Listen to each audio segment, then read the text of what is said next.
На пустынном участке дороги Уиллоу-Ридж-Роуд снег лежал белым слоем, как ледяной ковер под звоном шин. Вдобавок к глухому ветру, который резал лицо, повезло нам увидеть нечто, что никогда не должен был увидеть человек в середине зимнего утра. Из пролетающей мимо машины вышибленный предмет, бесформенный шарик теплого меха, который слабо дышал, а впоследствии окутал нас эхом холодных мыслей. Черный пикап подрезал другой автомобиль, и из окна вылетел крошечный золотистый котенок. Материализованный сигнал бедствия. Минута, в которой выстрел из прошлого может превратиться в последнюю минуту жизни. Машины позади не остановились. Как будто страх и беспокойство вокруг не существовали, и непокорная жестокость дороги забрала еще одну жизнь у тех, кто слабее. Мы остановились. Жена рассказчика, Эмили, была рядом, лицо ее застыло от шока. Она пыталась дышать ровно, как будто знала, что сейчас каждому ее вдоху нужна сила, чтобы не сорваться в крик. Я же почувствовал, как во мне сжимаются нервы. Не могу поверить тому, что вижу. Мы оба знали. Это не беспорядочное бедствие. Кто-то намеренно сбросил котенка и исчез.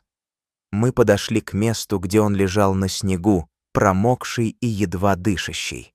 Мех прилип к коже, глаза казались слишком большими для такого бесчеловечного мира, и каждый вдох был как слово, произнесенное с трудом. Он был крошечным, но все же пламенел в нем нечто живое. Живое, хотя и на грани исчезновения. Я поднял его на руки, и его крошечное тело, словно состарившееся за секунды, оказалось очень легким.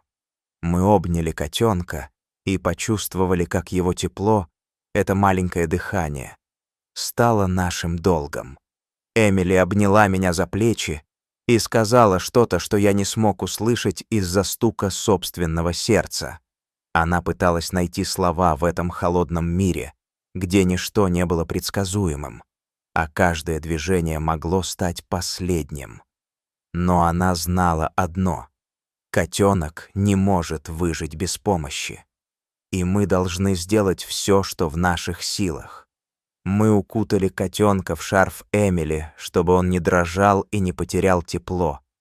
Его дыхание стало ровнее, как будто небольшая надежда завелась внутри него, и мы спешили к машине. Дорога кружила нас в зиму, ветреную и холодную, но мы шли вперед, веря, что путь к спасению существует. Дорога к клинике была длинной, но каждая секунда казалась бесконечной. Ветер с ледяной стужей бил по окнам, и снег налипал на лобовое стекло, словно знак, что время не дремлет.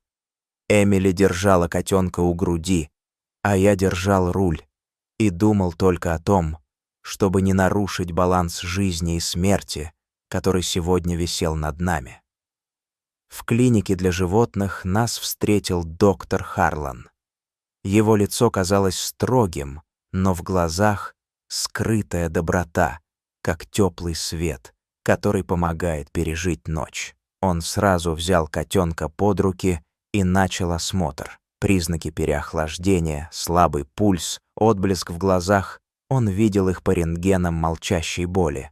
Мы с Эмили наблюдали, как ветеринар действует, как профессионал, и как небо в окне клиники становится не ярче, а ближе к тому, чтобы дать нам шанс. Ожидание результатов было тяжелым, как тяжесть молчаливого дождя, который мешает даже дыханию. Мы стояли у двери отделения неотложной помощи, пока доктор Харлан и его команда боролись за свободу жизни маленького существа, неспособного говорить, но говорящего через каждого вздоха и каждый слабый звук. Мы не знали, выживет ли котенок, но мы знали одно — мы не уйдем. Вскоре настала та секунда, когда котенок наконец начал двигаться. Сначала слабый, неровный шарм. Затем маленькое сопение, будто он нашел в этом мире место, где можно держаться. Доктор Харлан отметил, что котенок переживает критический период, сильное переохлаждение, возможный перелом, риск сепсиса. Но его команда была полна решимости. Они начали реанимацию, подключили электролиты, сделали охлаждение, обогрели его и держали под контролем сердечный ритм на кардиомониторе. Эмили не могла говорить, у нее перехватило дыхание, и слезы набежали на глаза. Я же держал ее за руку и говорил, что все будет хорошо, пусть даже слова и не звучали. Они были горячими, как огонь в груди, который не дает сдаться. Время тянулось медленно, как клейкая лента на улице, но мы видели, как котенок постепенно возвращается к жизни. Его сердце снова стабилизировалось, дыхание стало ровнее, а теплая лампа над столиком для пациентов давала ему шанс на теплоту и кровообращение. Когда котенок наконец открыл глаза и посмотрел на нас, в них не было паники, а была тихая стойкость. Это был взгляд, который говорил «Я здесь». Эмили наклонилась и поцеловала его кончик лба, а я почувствовал, как внутри воцарялась волна облегчения, неполная, но достаточно сильная, чтобы мы доверились будущему. Доктор Харлан улыбнулся нам, хотя его улыбка не была распахнутым окном радости. Он объяснил, что котенок пережил критические переохлаждения и возможные травмы, но с таким уровнем поддержки и вниманием есть шанс на полное выздоровление. Ребенок из тяжелейшего состояния выходил на путь жизни, и именно здесь, в этом ярком, но холодном коридоре клиники, началось наше новое путешествие. Мы знали, что должны действовать осторожно. Котенок был еще слаб, и любая ошибка могла обернуться повторной трагедией. Эмили и я решили оставаться рядом. Мы договорились, что не уйдем. Котенок нуждался не только в медицинской помощи, но и в человеческом тепле и внимании. Медсестры договорились о временном уходе. Мы будем приходить каждый час, держать его за лапку и говорить ему добрые слова, чтобы он чувствовал себя не одиноким. Дни сменялись ночами, и котенок постепенно стал крепнуть. Мы видели, как его хвост начинает чуть-чуть подрагивать, знак того, что он начинает восстанавливаться. Мы видели, как мониторы показывали маленькие, но позитивные сигналы: улучшение кровообращения, стабильный пульс, нормализованное дыхание. Даже ветер и снег за окном не могли стереть ту искру надежды, которая зажигалась в нашем доме, в нашем сердце. Мы с Эмили часто говорили о том, что случилось на дороге. Кто-то просто выкинул котенка и уехал, не взглянув назад. Мы решили, что найдем тех, кто сделал это, не для мести, а чтобы этот мир стал чуточку справедливее. Мы записали все на телефон, планируя просмотреть дорожные камеры, обратиться в полицию, привести доказательства. Но для нас самым главным было понять, как котенок смог выжить, как эта маленькая душа нашла силы продолжать жить, несмотря на такую жестокость. Каждый день мы приближались к той конкретной точке, где котенок должен был понять, что он не один. Мы читали ему книги жестких историй о выживании, мы пели ему песни, мы держали его в руках и ощущали тепло, которое возвращалось в его тело. И с каждым часом его состояние улучшалось. Он стал реже и сильнее дышать. Температура тела поднималась, на его глазах появился блеск жизни. Дни превратились в недели, и котенок начал держаться не только за счет аппаратов, но и за счет собственного желания жить. Врач и медсестры объясняли, что он все еще слаб, но уже не в таком критическом состоянии. Невидимый свет надежды проникал в клинику, и мы чувствовали, что это не просто спасение животного, а начало нового для нас. Пути к ответственности, к поиску справедливости и к пониманию того, что человечество может стать лучше, если рядом есть сострадание. Мы стали замечать, что котенок приобретает характер. Он начал реагировать на голоса, на тепло рук, на привычные жесты. Он реагировал на Эмили. Когда она проходила мимо, он напрягал уши, словно знал ее голос. Мы дали ему имя. Он стал наш маленький солнышко, потому что его окрас, словно солнце в золотистой шерсти, согревал не только нас, но и тех, кто держал его судьбу в своих руках. После нескольких дней наш сборочный шаг приобрел форму общего плана. Мы решили, что котенку нужен постоянный уход, не только лечение, но и любовь. В клинике нам сообщили, что его можно временно отпустить под уход семьи, когда он станет достаточно крепким, чтобы не вернуться в острый период. Мы согласились и внезапно осознавали, что наш дом уже не будет прежним. Он превратится в место, где 3 жизни — человека, котенка и его будущая история — будут переплетаться. Я стал думать о будущем и о том, как найти тех, кто сделал это. Откуда взялась та машина, что подрезала наш автомобиль и выгнала котенка на холод? Камеры. Улица Уиллоу-Ридж-Роуд, возможно, станут свидетелями, и мы сможем вернуть злобу обратно в темноту. Мы не искали мести, но мы искали правосудие так же настойчиво, как и котенок прилип к людям, которые его спасали. С каждым днем котенок становился сильнее. Эмили говорила мне, что мы сделали правильное решение — не бросать котенка, не забывать его, не делать вид, что все в порядке. Мы с ней нашли в себе силы для того, чтобы быть здесь, рядом, в моменты его слабости и боли. Я видел ее в моменты, когда он покидал мысленный предел, когда аппаратная тревога молчала, и она держала его, будто мать держит свое дитя, чтобы не прошел сквозь холод. Мы оставались в клинике не просто для того, чтобы ухаживать за котенком. Мы искали смысл в этом поступке. Время от времени доктор Харлан заходил в нашу комнату и подготавливали нас к реальности. Малыш требует особого ухода, он нуждается в тепле и внимании, и это не закончится мгновенно. Но и мы начали верить, что его путь к жизни может стать поворотной точкой в нашей жизни и даже в мире, который слишком часто забывает о маленьких чудесах. И вот спустя дни он стал ближе к тому, что можно назвать здоровьем. Его рост, его дыхание, его поведение — все говорило о том, что он вырастает из той темной ямы, которая была ему предначертана в начале.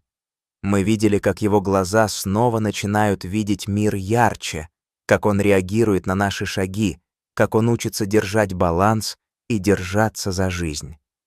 Он даже пытается делать первые шаги, едва заметные, но реальные.